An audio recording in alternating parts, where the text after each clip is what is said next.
Bonjour, je m'appelle Fisco. Je vous souhaite la bienvenue dans ce nouvel épisode consacré à l'impôt au Burkina et spécialement au recours gracieux et contentieux des impôts et taxes. Le domaine du gracieux. Prenons l'exemple de l'entreprise Africo qui, suite à un contrôle fiscal, reçoit sa notification définitive qui conclut le travail de l'administration fiscale et fixe sa dette fiscale. L'entreprise traverse une situation financière difficile.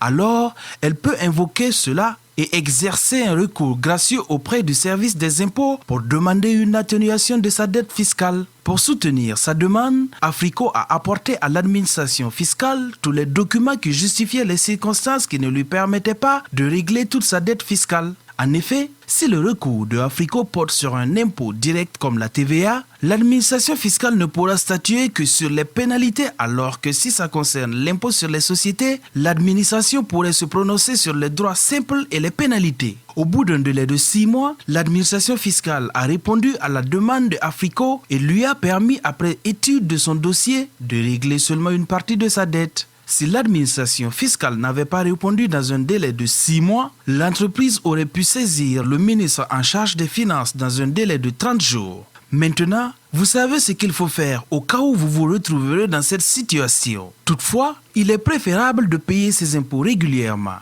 Si l'entreprise conteste en droit le montant d'impôt porté à sa charge, elle optera pour ce qu'on appelle le recours contentieux. Le domaine du contentieux. Le domaine du contentieux est là où le contribuable tend à obtenir soit la réparation d'erreurs commises dans l'assiette ou le calcul des impositions, soit le bénéfice d'un droit résultant d'une disposition législative ou réglementaire. Quand vous avez des réclamations, vous devez les adresser au directeur général des impôts. Une fois la réclamation faite, il vous est délivré un récépissé.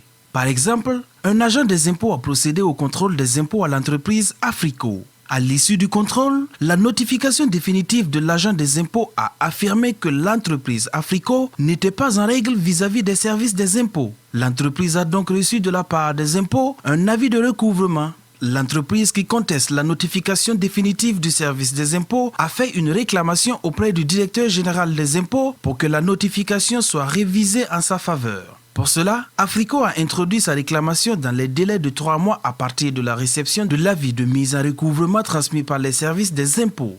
Si l'entreprise ne produisait pas la réclamation dans les 3 mois, c'était fini. Le directeur général des impôts a statué sur la réclamation qui lui a été rejetée et a fait parvenir à l'entreprise une notification pour justifier la décision. Comme le directeur général des impôts a rejeté sa réclamation, l'entreprise va saisir les tribunaux pour que le juge décide de qui des deux a raison. Cette voie qu'a utilisée l'entreprise Africo relève du domaine du contentieux. Dans notre prochain numéro, nous parlerons de la retenue à la source, principe et utilité. Pour toutes vos questions, écrivez-moi à l'adresse mail suivante dgifaso@gmail.com. N'oubliez pas que payer ses impôts régulièrement, c'est participer à l'avancement de notre bien commun à tous, le Burkina Faso. Au revoir.